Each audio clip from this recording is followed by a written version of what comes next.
Se você sofre com dores de cabeça por enxaqueca e já tentou vários tratamentos e acha que nada dá certo, esse vídeo é para você. Na verdade, essa série de 3 vídeos que eu vou fazer é para você. Essa é uma condição muito comum. Eu sou Márcio Natan, sou neurologista, trabalho com pessoas que sofrem com dores de cabeça e recebo muitas pessoas no meu consultório exatamente com essa impressão de que elas já tentaram de tudo e nada funciona. E aí, eventualmente, elas acabam tendo algum contato com algum conteúdo que eu fiz, procuram ajuda para poder tentar alguma forma de tratamento. E eu vou fazer um conteúdo que para mim é muito especial, porque eu acho que é um conteúdo que pode ajudar pessoas que estão muito desesperançosas, pessoas que já desistiram do tratamento ou estão prestes a desistir. O conteúdo direcionado a essas pessoas para poder tratar de por quais razões as pessoas podem ter essa impressão de que nada funciona. E, de verdade, isso, na maioria das vezes, não é verdade. Quero tratar com vocês 3 grandes razões pelas quais as pessoas acham que nada funciona. E eu vou conversar com vocês aqui da mesma forma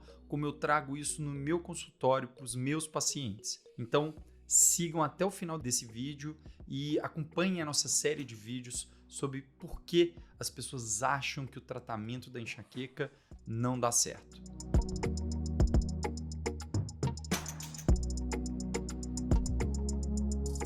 Indo bem direto ao assunto, a primeira razão pela qual as pessoas acham que o tratamento para elas nunca funcionou é que elas acreditam que o tratamento da enxaqueca seja baseado num remédio. Essa é a razão mais comum. Então, quando a gente está na consulta e eu pergunto, mas o que é que foi o tratamento que você já tentou? Invariavelmente as pessoas falam de remédio. Então, realmente, na verdade, aqui o erro não está talvez no remédio que foi escolhido. O equívoco está em não compreender qual é o papel do remédio no tratamento da enxaqueca. E a gente tem que começar, na verdade, pensando o que é a enxaqueca. Aqui no meu canal você vai encontrar vários vídeos nos quais eu falo, por exemplo, sobre o que é a enxaqueca, aspectos biológicos da enxaqueca, que vão te ajudar a ter uma ideia um pouco melhor da doença, por exemplo, tratando sobre a questão do que é a causa da enxaqueca. Você vai entender que a causa da enxaqueca é uma característica genética que aquela pessoa desenvolve. Portanto, se é uma característica genética, se está no DNA, isso não é algo que a gente vai conseguir modificar com um remédio. Agora,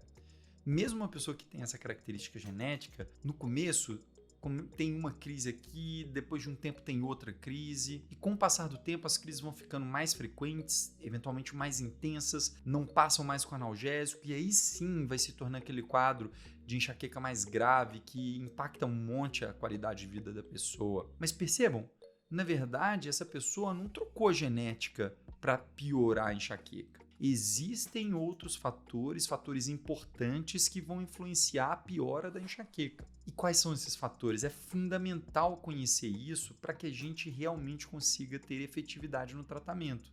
E não, esses fatores não são os gatilhos que as pessoas dão extrema importância, mas que quando a gente vai para a ciência, os dados que a gente tem mostram que, na verdade, a maioria do que as pessoas acham que é gatilho, na verdade, já são sintomas da crise da enxaqueca, que começa com sintomas que não são dolorosos horas a dias antes da dor de fato começar. Sobre isso tem muita informação aqui no canal também. Então, se não são gatilhos e também não é o remédio, qual é a outra parte do tratamento? Olha, eu diria que a parte central do tratamento envolve avaliar e modificar as medidas de estilo de vida, que são aquelas questões no estilo de vida da pessoa que favorecem a piora da enxaqueca. É exatamente isso. Existem circunstâncias no estilo de vida que nós sabemos muito bem que fazem com que uma pessoa que tem enxaqueca piore cada vez mais. Não, isso não é dizer que essas circunstâncias sejam a causa da enxaqueca. Afinal, como a gente já mencionou, a causa da enxaqueca é genética, mas é a genética se expressando cada vez mais em uma forma de enxaqueca cada vez mais grave. Isso é o que a gente chama de fatores de cronificação, que potencializam a enxaqueca. E daí, entendam que se a gente está usando um remédio para controlar a manifestação da enxaqueca e, por outro lado, esses fatores estão fazendo a enxaqueca piorar, nunca a pessoa vai acabar saindo do lugar. Então, não tem como a gente falar de tratamento da enxaqueca, especialmente em pessoas que sofrem com o que a gente chama de enxaqueca crônica, que são crises muito frequentes, que são muitos dias com sintomas por mês. Não tem como a gente falar de tratamento para essas pessoas sem controlar esses fatores de piora, porque não funciona. E aí que tá. Quais são esses fatores de piora? Eu vou citar 5 para vocês que são bem conhecidos, bem fundamentados e que é absolutamente importante da gente levar em consideração. Fator número 1, distúrbio do sono. O que pode ser esse distúrbio do sono? Pode ser insônia, pode ser sono insuficiente, pouca quantidade de sono, pode ser a apneia do sono, que aparece muitas vezes com ronco, pode ser a pessoa que dorme e acorda no meio da noite e não consegue voltar a dormir. Tudo isso pode afetar a evolução da enxaqueca, piorando a enxaqueca. Então não adianta nada eu dar um remédio para enxaqueca e não cuidar do sono, porque no final das contas a pessoa acaba não melhorando. Fator número 2, sedentarismo. Olha, você não tem ideia a importância de praticar atividade física de uma forma regular para melhorar a enxaqueca. Não vamos fazer a confusão porque, de fato, durante a crise da enxaqueca, o esforço físico pode piorar a dor. Só que nós sabemos que fora da crise é extremamente importante a pessoa fazer atividade física. Quando a pessoa está muito mal, ela pode até ter a percepção de que a atividade física intensa desencadeia a crise ao final. Isso pode acontecer. E é por isso que quando a pessoa está muito mal, ela deve começar com atividade física não intensa. Atividade física leve a moderada. Mas um erro muito comum é a pessoa achar que vai começar só lá na frente. E aí ela não tem o resultado que ela busca do tratamento. O remédio sozinho acaba não dando conta. Eu diria que na minha experiência do consultório, acompanhando meus pacientes com enxaqueca, aqueles que assumem atividade física regular, entre todas as medidas de estilo de vida, é a mais potente para realmente desencadear uma melhora. Atividade física regular é importante a gente levar em consideração o que a Organização Mundial da Saúde sugere, que é de 150 a 300 minutos por semana. Então não é uma caminhada de 10 minutos ou de 20 minutos 2 vezes por semana. A gente precisa de regularidade, idealmente 4, 5 vezes por semana, distribuindo aí esse volume de atividade física,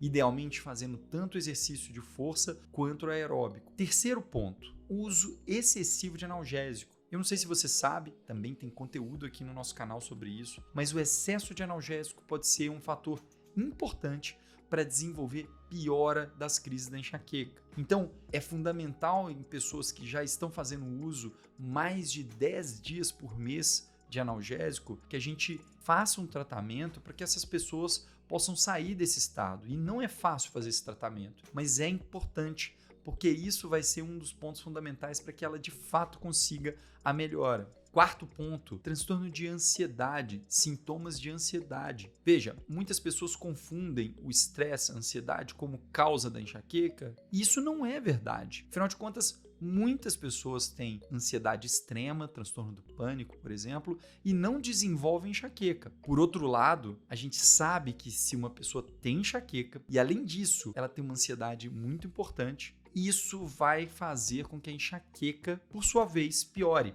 A gente precisa também controlar esses excessos da ansiedade. E aí existem tratamentos que podem ser direcionados para isso. O tratamento nem sempre é medicamentoso para ansiedade, depende muito de cada caso, de qual é a circunstância, de como aquela pessoa está. Então, existe a possibilidade de fazer um tratamento com psicoterapia, associação com atividade física, a meditação mindfulness pode ajudar para algumas pessoas e, em alguns casos, vai ser necessário o tratamento medicamentoso também. A gente tem a depressão como sendo um fator que pode desencadear a piora da enxaqueca. Então, sintomas de depressão devem levantar a ideia de procurar ajuda, porque não só é fundamental tratar uma condição que atrapalha demais a qualidade de vida e que tem tratamento, como também, se uma pessoa está com um quadro de depressão importante e está com enxaqueca que não melhora, isso pode ser uma das razões. Então, no final das contas, a mensagem que a gente tem aqui é a seguinte: o tratamento da enxaqueca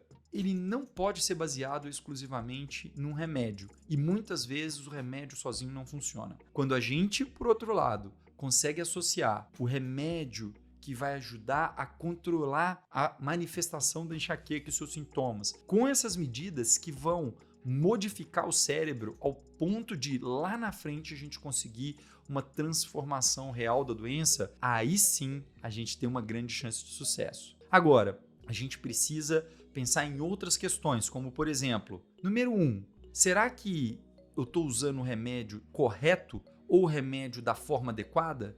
E número 2, será que de fato essas dores de cabeça são enxaqueca se elas não estão respondendo tão bem ao tratamento? E esses 2 temas são os próximos temas da nossa série sobre razões pelas quais as pessoas têm essa percepção de que nada funciona. Se você gostou do vídeo, segue aqui o nosso canal e assista ao nosso próximo vídeo dessa série de temática sobre por que as pessoas acham que o tratamento da enxaqueca não funciona. Te vejo no próximo vídeo.